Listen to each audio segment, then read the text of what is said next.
لوگ پڑھے رہتے کہ ایک نیک بیوی کی کیا اوصاف ہونے چاہیے، ہے نا. تو کہا کہ اس کے اندر ایسی اطاعت ہو، ادب ہو، خدمت ہو، دل جوئی ہو، رضا جوئی ہو کہ پورے طریقے سے وہ بجا لائے. البتہ ناجائز امر کو میں جو ہے وہ عذر کر دے کہ نہیں میں یہ کام نہیں کروں گی. جیسے اگر شوہر کہے کوئی حرام کام کرنے تو بیوی منع کر دے، یا اگر شوہر کے نماز چھوڑنے کہہ دے فرض نماز تو بیوی منع کر دے. ناجائز کاموں میں نہ مانے، لیکن جائز کاموں میں ہر وہ کام جو جائز ہے اس میں شوہر کی اطاعت کر لے. اس کی گنجائش سے زیادہ اس پر فرمائش نہ کرے بیوی. جتنا وہ کماتا ہے، جتنا اس کے پاس استطاعت ہے اتنی ہی فرمائش کرے. اس کا مال اس کی اجازت کے بغیر خرچ نہ کرے. اس کے رشتہ داروں کے ساتھ سختی نہ کرے جس سے شوہر کو رنج پہنچے. سمجھ رہے؟ بسا اوقات عورتیں کیسی ہوتی ہیں، شوہر گھر پر آئے تو ایک ایک چھوٹی چھوٹی باتیں، آپ کی امی ایسا بولی، آپ کے بھائی ایسا بولے، آپ کی بھابھی ایسا بولی، سمجھ رہے، آپ کی بہن ایسا بولتی ہیں، وہ یوں کہتی ہے، آپ کا بھتیجا دیکھو یوں ہے، آپ کی بھانجی یوں ہے. تو شوہر بسا اوقات سن تو لیتا ہے، لیکن ایک وقت ایسا آتا ہے کہ شوہر کے دل میں بیوی کے لیے بھی چڑ ہو جاتی ہے کہ میری بیوی تو جب دیکھو جب جو ہے نا وہ برائی بیان کرتی رہتی ہے میرے گھر والوں کی. سمجھ رہے؟ ایک حد تک سنتا ہے شوہر، لیکن پھر اس کے دل میں بھی جو ہے نا وہ بیوی کے لیے قدورت آ جاتی ہے. تو وہ بیوی جو اپنے شوہر کے سامنے ان کے گھر والوں کی تعریف کرے، ان کے گھر والوں کے حقوق بتلائے کہ دیکھو آپ کی امی کا یہ حق ہے، آپ کی بہنوں کا یہ حق ہے، جانے دے نظر انداز کر دے. آپ کے چھوٹے بھائی ہیں، جانے دے نظر انداز کر دے. آپ کے بڑے بھائی ہیں تو ہم بڑا سمجھ کے معاف کر دیں کہ وہ بڑے ہیں، ان کا حق ہے. چھوٹا ہے تو چھوٹا سمجھ کے معاف کر دے. بھائی چھوٹے ہیں، نادانی، بڑے نہیں معاف کریں گے تو کون کرے گا؟ تو ہم اس طرح سے ان کو سکھائیں، اگر ہم اس طرح سے ان کو تسلی دیں، ان کو بولیں، تو اس سے کیا ہوتا ہے شوہر کے دل میں بھی بیوی کی اہمیت ہوتی ہے کہ میری بیوی جو ہے وہ تیلی لگانے والی نہیں ہے. سمجھ رہے ہیں؟ میری بیوی شکوے شکایت کرنے والی نہیں ہے، خاندان کو جوڑ کر رکھنے والی ہے. تو خاندان کو جوڑ کے رکھنے والی عورتیں ہر کسی کو پسند ہیں. بظاہر جو ہے اور برکت بھی ہوتی ہے. بظاہر جو ہے نا شوہر کو لگتا ہے کہ ہاں میری بیوی تو میری بہت ہمدرد ہے، شکایتیں بیان کر رہی ہے بیوی. لیکن پھر ایک وقت آتا ہے کہ شوہر بھی بیوی سے چڑ جاتا ہے کہ جب دیکھو جب اس کی شکوے شکایت ختم ہی نہیں ہوتے. سمجھ رہے؟ تو بالخصوص یہ بات سمجھ لے کہ شوہر کے ماں باپ کو اپنا بڑا سمجھ کر ادب اور تعظیم سے بیوی کو پیش آنا ہے. یہ میرے بڑے ہیں. سمجھ رہے؟ اسی لیے کہا شوہر کے ماں باپ کو اپنا ماں باپ سمجھے. حتیٰ کہ ہماری استاد کہتی ہے کہ شوہر کے ماں باپ کو اسی طرح پکارے جس طرح شوہر پکارتا ہے. اگر شوہر اپنی امی کو اماں کہتا ہے تو تم بھی اماں کہو. اگر شوہر اپنے والد کو ابا کہتا ہے ابو کے بجائے تو تم بھی ابا کہو. یعنی اتنی اپنائیت ہوتا ہے نا بس اوقات کہ شوہر اپنی امی کو جو ہے وہ اماں کہہ رہا ہے اور ہم اپنی ساس کو امی کہہ رہے ہیں. تو وہی نام سے پکارو، اس سے اپنائیت ہوگی جو نام سے شوہر پکارتا ہے اپنے ماں باپ کو. سمجھ رہے؟ ایسی اپنائیت ہو. اللہ کے نبی صلی اللہ علیہ وسلم نے کیا فرمایا کہ عورت جب اپنے رب کے حقوق ادا نہیں کر سکتی جب تک وہ اپنے شوہر کا بھی حق نہیں ادا کر سکتی. یہ بات بہت پوائنٹ کی بات ہے. دیکھو یہ بات بہت سمجھنے والی بات ہے کہ وہ عورت جب تک کہ اللہ کا حق نہیں ادا کر سکتی وہ شوہر کا کیا حق ادا کرے گی. یعنی وہ نماز کی پابند نہ ہو، ہے نا، اور پردے کی پابند نہ ہو، ہاں، اور اللہ کے جو حقوق ہے حقوق اللہ میں نماز ہے، پردہ ہے نا، اور حرام کاموں سے بچنا ہے. اگر بیوی اللہ کا تعلق بیوی کا کمزور ہے تو پھر شوہر سے محبت نہیں کر سکتی، شوہر کے حق ادا نہیں کر سکتی. سمجھ رہے؟ حضرت ابو ہریرہ رضی اللہ تعالیٰ عنہ کی روایت میں آتا ہے کہ آپ صلی اللہ علیہ وسلم نے کیا فرمایا، ارشاد، اگر میں اللہ تعالیٰ کے علاوہ کسی کو سجدہ کرنے کا حکم کرتا تو عورت کو حکم دیتا کہ وہ اپنے شوہر کو سجدہ کرے. کتنی بڑی بات کہہ دی اللہ کے نبی نے. اس بات سے ہمیں سمجھ میں آتا ہے کہ شوہر کا کتنا بڑا حق ہے کہ اللہ کے علاوہ، حالانکہ ایک مرتبہ صحابہ بیٹھے تھے، اونٹ آئے اور اونٹ جو ہے وہ اللہ کے نبی کے سامنے جھک گئے اور بیٹھ گئے جھک کر، گویا کہ سجدہ کر رہے ہو. تو صحابہ نے کہا یا نبی اللہ یہ اونٹ آپ کو سجدہ کرتے ہیں، جھکتے ہیں آپ کے سامنے، تو ہم نہ جھکیں. تو اللہ کے نبی نے کہا کہ اللہ کے علاوہ کسی اور کو سجدہ کرنے کی اجازت نہیں ہے. اگر کسی کو ہوتی تو وہ بیوی کو ہوتی کہ وہ شوہر کے سامنے سجدہ کرے، اگر ہوتی. یہ نہیں کہا کہ میرے سامنے، حالانکہ اللہ کے بعد کس کا مقام ہے دنیا میں؟ رب کائنات کے بعد اگر دنیا میں کسی کا مقام و مرتبہ ہے تو وہ محمد رسول اللہ صلی اللہ علیہ وسلم، جس کے صدقے میں پوری دنیا وجود دی گئی. لیکن اللہ کے نبی نے یہ نہیں کہا کہ مجھے سجدہ کرنے کا حکم ہوتا ہے. کیا کہہ رہے ہیں؟ شوہر کو ہوتا ہے. یہ نہیں کہا ماں باپ کو ہوتا ہے. یہ بھی تو کہہ سکتے تھے نا کہ ماں 9 مہینہ پیٹ میں رکھتی ہے. آسان ہے؟ کتنی بڑی قربانی ہے ماں کی. باپ کی قربانی کتنی بڑی ہے. جیسے اپنے بچوں کے لیے وہ خود بھوکا رہتا ہے، اپنے بچوں کے لیے کہ پیسے جوڑتا ہے نا، ٹھنڈی گرمی دھوپ بارش برداشت کرتا ہے. تو یہ نہیں کہا، بلکہ کیا کہا؟ شوہر کو ہوتا. حالانکہ شوہر کے ذمے کب آئی ہے بیوی؟ شادی کے بعد آئی ہے. جو بچپنا ہے، جو پالنا پوسنا اور جو سنبھالنے والی عمر ہے وہ تو ماں باپ نے سنبھالا. لیکن اس کے باوجود آپ سوچیں کہ اللہ کے نزدیک شوہر کا کیا مقام ہوگا کہ نہ ماں باپ کو کہا، نہ کہ کہتے ہیں اللہ کے نبی کو. اللہ کے نبی خود اپنے آپ کو کہہ رہے، کس کو کہہ رہے؟ اگر ہوتا تو وہ شوہر ہوتا. یعنی اس بات سے ہمیں یہ بات بتلائی جا رہی کہ شوہر کا کتنا بڑا حق ہے. اور آج اگر کوئی اپنے شوہر کو حقارت سے دیکھے، ذلیل کرے، رسوا کرے کہ میں تو اتنی پڑھی لکھی ہوں، کہاں میرے شوہر، یہ اس سے میری مت جو ہے کہ کہتے ہیں میری قسمت پھوٹی تھی، ہے نا، کہ یہ شوہر مجھے مل گیا، میرے ماں باپ نے مجھے کہاں پھنسا دیے، یا جو بھی انسان جملہ اپنے شوہر کے لیے کہتا ہے کہ میں تو اتنی پڑھی لکھی، اتنی حسین، اتنی خوبصورت، اور میرے شوہر تو جاہل گوار، یوں اس طرح کے جملے میں نے بولتے ہوئے لوگوں کو سنے ہیں. تو بتاؤ کتنی بری بات ہے. یا اللہ کے نبی کہہ رہے اگر کسی کو حکم ہوتا تو وہ شوہر ہوتا. ہاں سمجھ رہے ہیں؟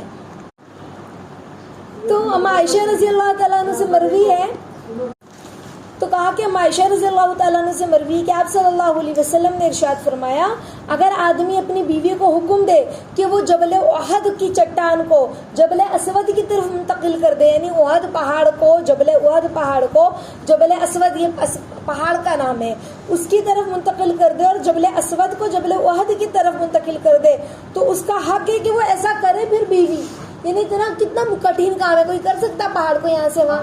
لیکن اگزامپل کے طور پہ اللہ کے نبی نے کہا، جیسے ہم کہتے ہیں نا، میں اگر زلزلہ بھی آ جائے نا میری بات سننا ہے، ہم کہتے ہیں نا طوفان آندھی آ جائے سب چھوڑ کر میری بات سن رہے، تو کیا کہ آندھی طوفان میں کوئی بات سنے گا کسی کی؟ لیکن یہ ایک اگزامپل کے لیے انسان بولتا ہے.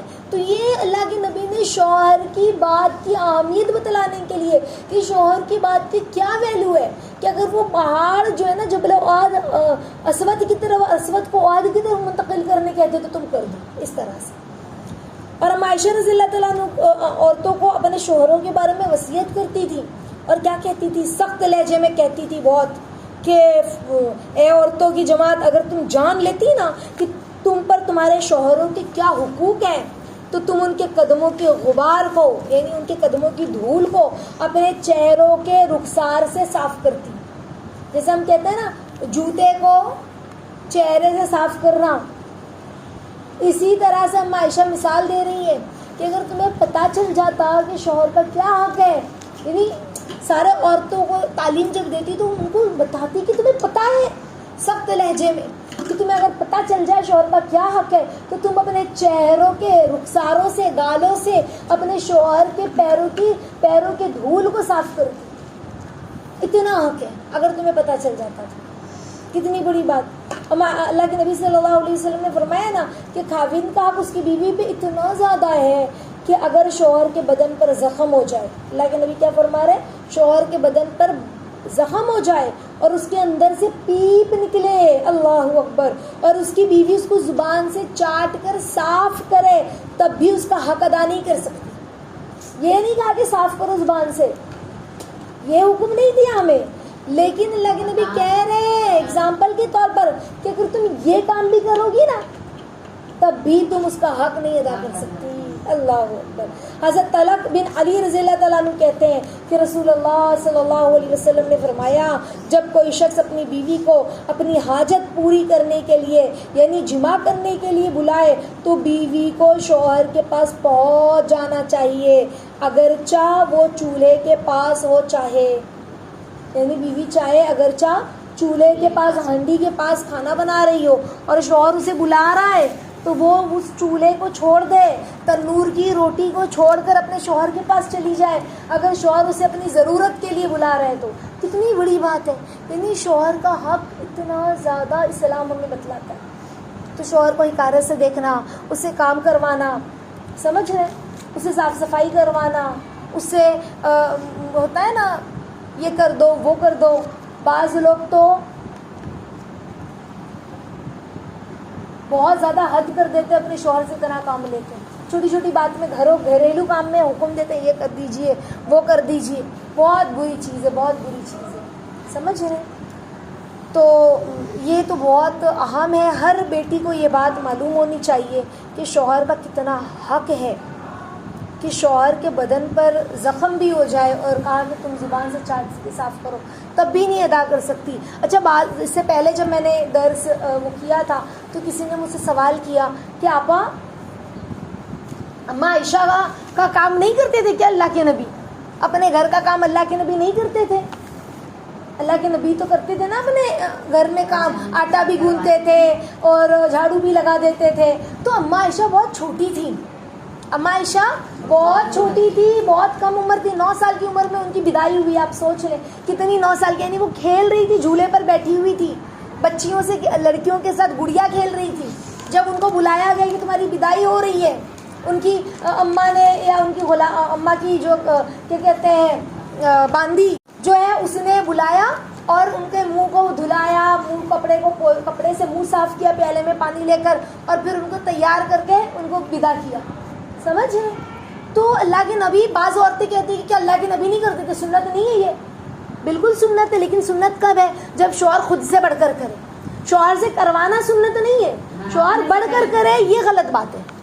شوہر خود سے کرے, بیوی منع کرے, اس کے باوجود شوہر کہ نہیں دیکھو تم بچوں کو سنبھالو, وہ رو رہا ہے, میں یہ تھوڑا سا دیکھ لیتا ہوں. ہوتے آج کل کے بچے کتنے ستاتے, کتنا مسئلہ ہے نا. تو شوہر کہ نہیں تم پہلے اس کو لے لو, وہ بہت رو رہا ہے, تمہارے بغیر رہے گا نہیں, پہلے تم اس کو سنبھالو, میں جب تک یہ دیکھ لیتا ہوں. تو پھر یہ ایک الگ بات ہے, سمجھ رہے. اس کے بعد بھی بیوی کو گلٹ ہو, وہ شوہر سے معذرت کرے کہ آپ نے بہت احسان کیا مجھ پر, میرا کام تھا لیکن آپ نے کیا, یہ بچہ مجھے اتنا ستا رہا ہے, سمجھ رہے. لیکن ایک ہوتا ہے شوہر خود سے بڑھ کر کرے, ایک ہوتا ہے کروانا. اللہ کے نبی نے کیا, یہ سنت ہے. ہم کہہ رہے ہیں یہ سنت ہمیں بول کر نہیں کروانی, یہ سنت سامنے والا خود سے کرے, یہ بول کر کے میرے نبی نے کیا ہے تو میں بھی میری بیوی کا ہاتھ بٹا دوں, یہ ایک الگ معاملہ ہے, سمجھ رہے. اور آپ بول کر کرواؤ, تھوڑا کپڑا ڈال دینا نا, تھوڑا موپ گھما دینا نا, ہاں پانی گر گیا تھوڑا موپ سے پوچھ دو نا. میں نے اپنی آنکھوں سے دیکھا اس طرح سے بولتے ہوئے, سمجھ رہے. پانی گر گیا تو تھوڑا موپ سے یہ پوچھ دو نا, موپ لا دو نا, تھوڑا پوچھا لا کے پوچھ دو نا, سمجھ رہے. تو یہ بہت بری چیز ہے, یہ کیا کہتے ہیں, یہ جو ہے نا مطلب کیا کہتے ہیں ادب کے خلاف چیز ہے, سمجھ رہے. گناہ تو نہیں بولوں گی, حرام تو نہیں بولوں گی, لیکن ادب کے خلاف ہے.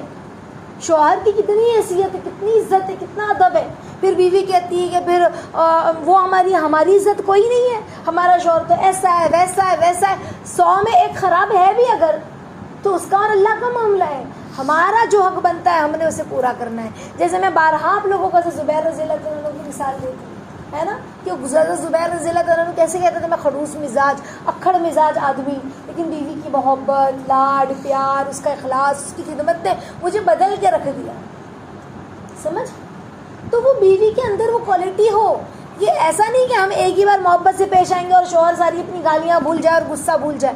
بدلتے بدلتے مہینے, 2 مہینے, سال, 2 سال, 4 سال لگیں گے, 10 سال بھی ہو سکتا ہے لگے, لیکن بیوی کو ثابت قدم رہنا ہے, محبت سے پرونا ہے, محبت سے سجونا ہے, سمجھ رہے, اچھے اچھے کھانے کھلانا ہے, بچوں کا خیال رکھنا, صاف صفائی کرنا, جس چیز سے شوہر ناراض ہے اس کو چھوڑ دینا. میں نے آپ لوگوں کو اس سے پہلے بھی بہت قیمتی باتیں بتلائی تھی, اس کے اندر یہ ساری باتیں تھی کہ وہ بال بکھرے ہوئے ہیں, بدن میں سے بدبو آ رہی ہے اور پسینے کی, یہ سارے معاملات نہ ہو. روز بیوی نہائے, روز کندھے پہ سے ایٹ لیسٹ پانی ڈالے. اب تو پانی تو کتنی آسانی ہو گئی, کنویں سے تو ہمیں پانی بھرنا نہیں ہے, تو 2 مگ پانی روز ڈالے. نہیں کہا اللہ کے نبی نے اپنی بیٹی کو کہ پانی کا استعمال کرنا, پانی کو خوشبو بنانا. کیوں؟ یعنی تم صاف صفائی, اپنے چہرے پہ دھول مٹی لگ جائے تو پانی سے پوچھ لینا, کپڑے سے, ایسے مٹی سے سنا ہوا چہرہ. اب تو خیر دھول مٹی والا دور نہیں, سب کی پکی پکی زمینیں ہوتی ہیں, لیکن وہ پسینے بہ رہے ہیں چہرے سے, کھانا بنا کر ایک دم تھکن آ رہی ہے تو منہ پہ پانی کی چھینٹیں مار لینا, سمجھ رہے, چہرے کو اچھے سے رکھنا, چوٹی اچھے سے باندھ کے رکھنا, بال جیسا بھی شوہر کو پسند ہے نا, سمجھ رہے. اس کے علاوہ کپڑے اچھے سے پراپر طریقے سے پہننا, خوشبو کا استعمال کرنا روزانہ شوہر آنے سے پہلے. تو یہ ساری چیزوں کا بہت دھیان رکھنے کی ضرورت ہے. دھیرے دھیرے اس کی اچھی چیزیں پکانا جو اس کو پسند ہے, جیسا اس کو پسند ہے. اب تو موبائل ہو گیا, یوٹیوب کا دور ہے, انسان دیکھ کے کون سی ریسیپی نہیں بنا لیتا, سمجھ رہے. تو بہت ضروری ہے یہ ساری چیزوں کو دھیان دینا. پھر اگر کوئی شوہر خراب ہے تو وہ اللہ ماشاء اللہ, سمجھ رہے, وہ ان کا اور اللہ کا معاملہ ہے, لیکن بیوی کا جو معاملہ ہے